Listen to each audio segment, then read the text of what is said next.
des activités que nous organisons dans le cadre de ce mois de l'Europe, qui donc, je vais vous donner ça, passer en vue rapidement dans l'ordre chronologique. Voilà, ça c'est plus lisible, même s'il y aura des retours en arrière et des explications de temps en temps. Donc, le premier événement qui arrive, eh bien, c'est demain. Demain, c'est le 3 mai, et donc c'est la journée internationale de la presse, de la liberté de presse, plus exactement. Et donc là, nous avons voulu la célébrer de deux manières. Demain, précisément, avec une descente de ma part à l'agence burundaise de presse. Vous savez que l'agence burundaise de presse existe depuis longtemps dans ce pays et a amassé un trésor de photos et de documents sur l'histoire même du Burundi. Ses méandres comme ses meilleurs événements.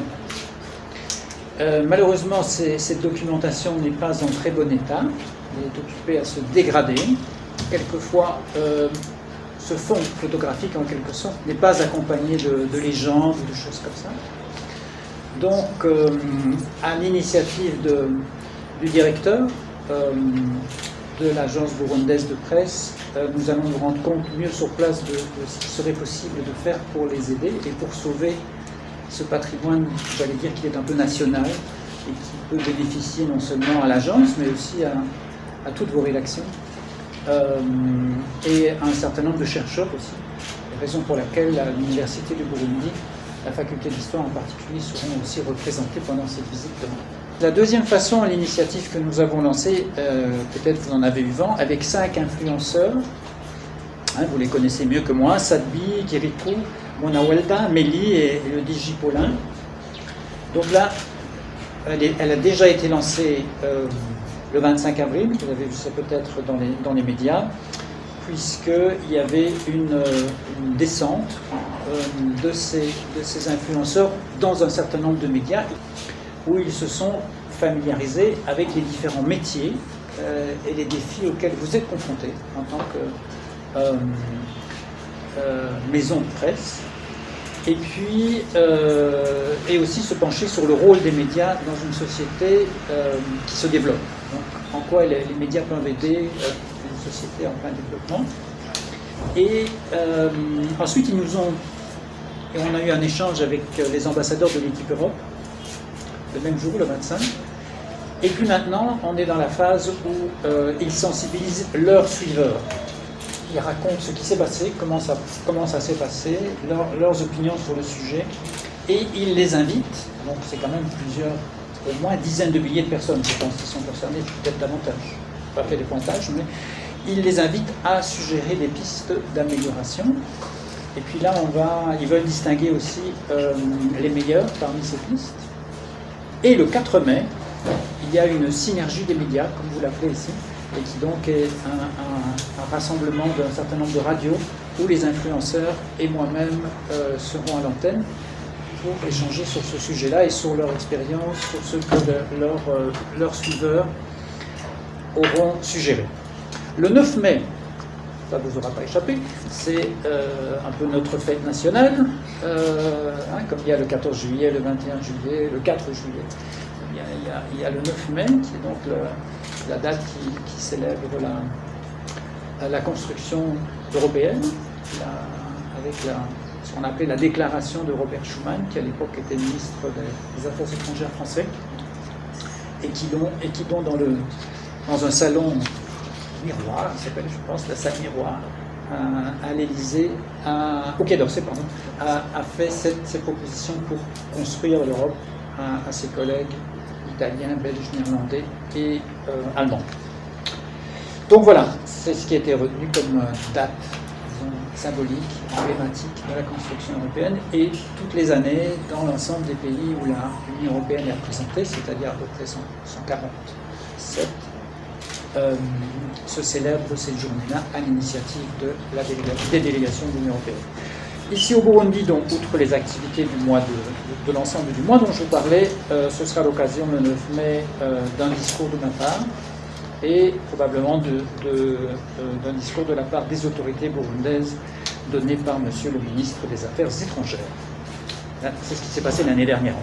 Alors, du 8 au 13 mai, on a la troisième édition du Festival du film européen et aussi, comme side event, la Smartphone Film Competition.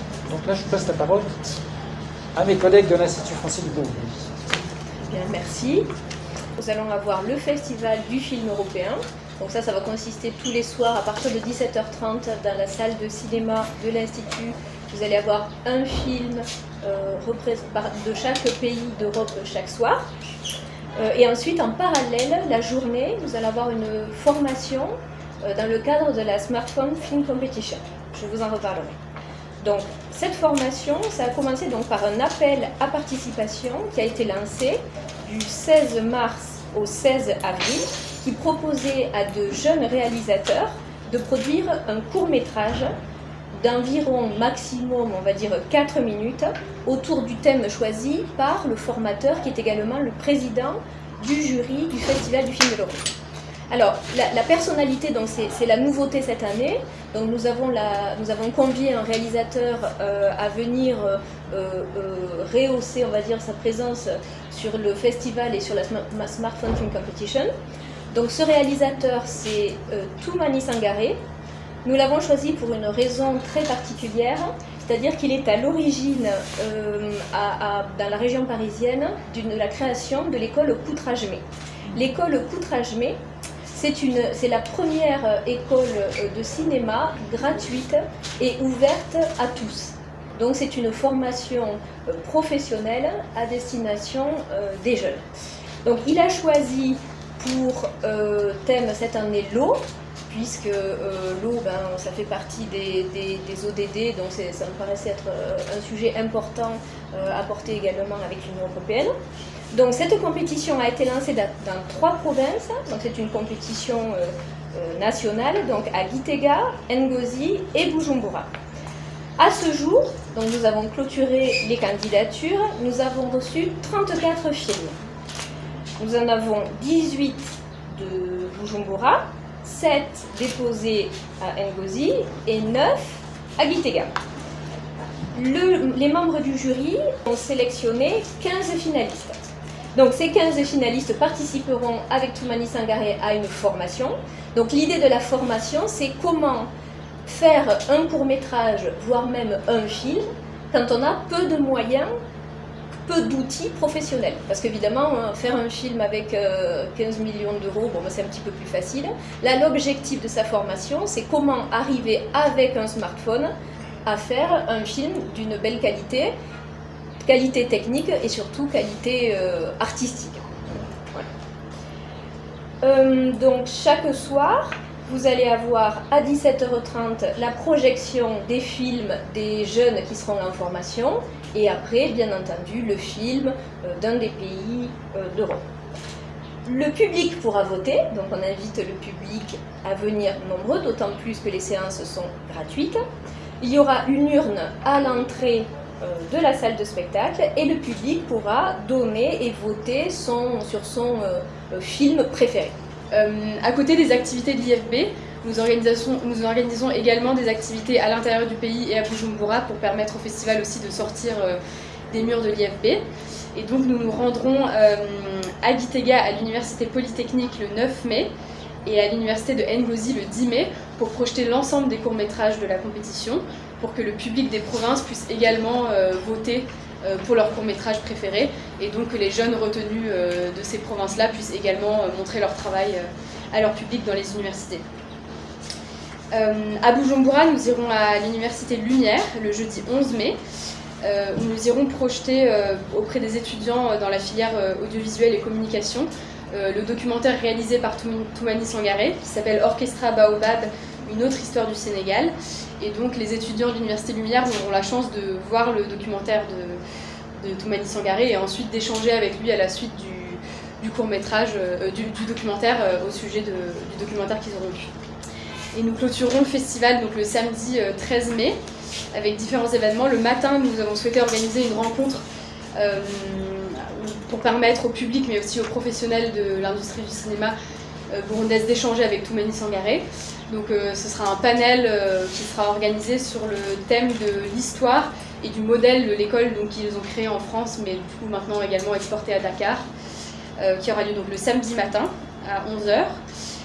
Puis nous enchaînerons sur 2 projections de films l'après-midi et nous clôturerons donc avec la remise des prix des finalistes de la Smartphone Film Competition et puis un cocktail qui clôturera cette semaine de festival. Et l'autre nouveauté cette année, puisque en tant que bons Français, nous aimons associer la gastronomie à la culture, hein, puisque voilà, la gastronomie, c'est quelque chose d'important quand on parle de culture. Chaque soir, par exemple, si donc le lundi c'est l'Allemagne qui commence le festival, à la sortie du film, le public pourra se rendre au bistrot, donc qui est le nouveau nom du restaurant de l'Institut français, et le public pourra retrouver un plat du pays qui sera à l'honneur. Merci mesdames. Et tout à l'heure vous reprenez avec la finale et la remise des prix, etc. Le 13 mai, on passe maintenant de la culture, de la gastronomie au sport, puisque nous aurons la 3e édition du match de football amical entre le ministère des Affaires étrangères et l'équipe Europe. Donc, on espère gagner cette fois-ci. Le 13 mai matin, oui. Et là, vous savez que la dernière fois, la première édition, on a terminé à 4-4 score. La deuxième édition, là, on s'est fait un peu enfoncer quand même. C'était 6-4 pour la partie burundaise. Et donc, cette fois-ci, j'ai quelque espoir qu'on va gagner. Il y a une revanche à prendre. Donc voilà, ça c'est le 13 mai. Alors, il y a en effet des activités qui se passent en dehors de Bujumbura aussi.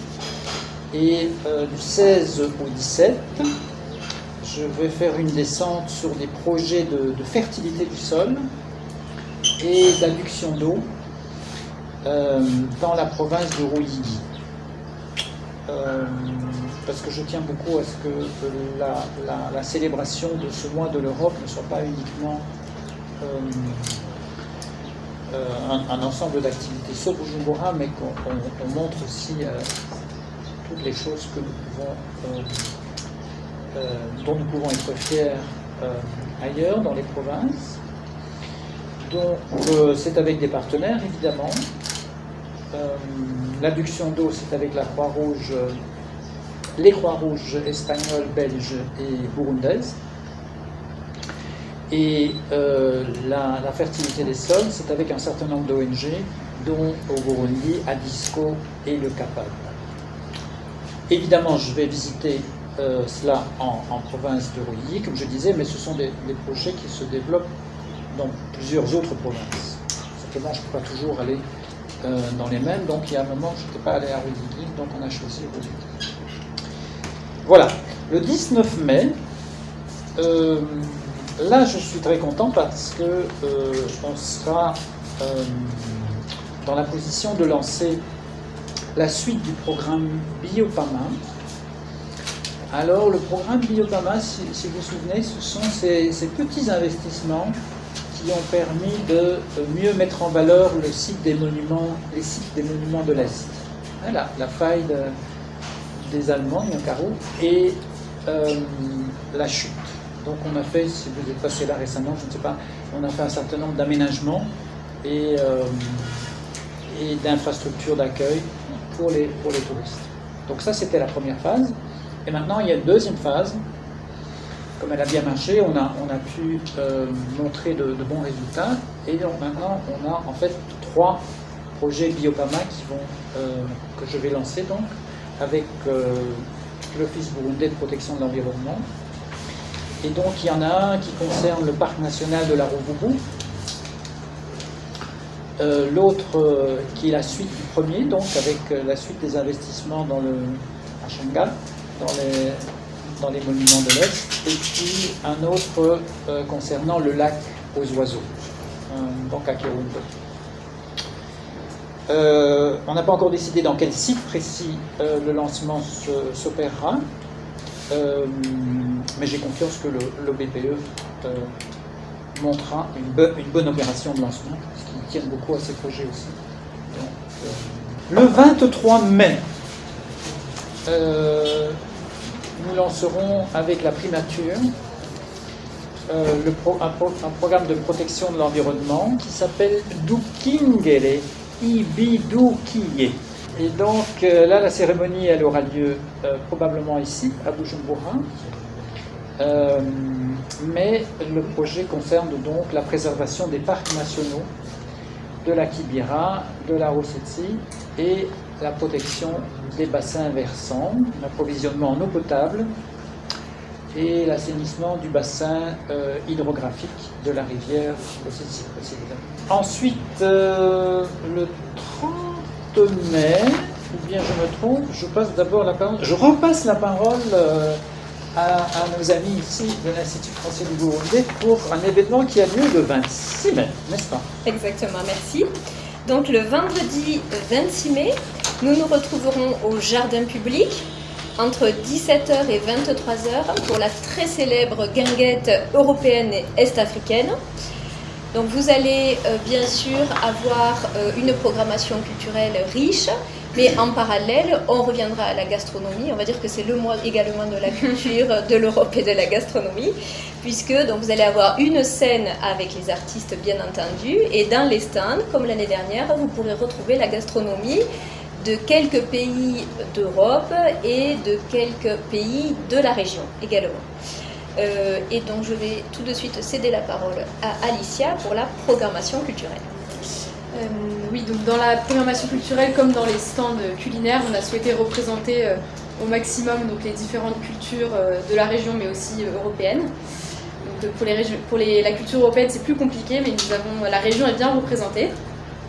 Donc nous retrouverons le club Intatana, donc, qui est un groupe traditionnel qui nous font des performances de tambour et de danse pour ouvrir la guinguette, donc qui vient du Burundi.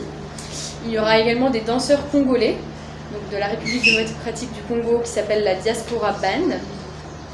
Il y aura un groupe c'est un groupe burundais de médecins qui apprennent l'allemand. Il s'appelle le KDMD, qui travaille également sur des chants. Exactement, merci.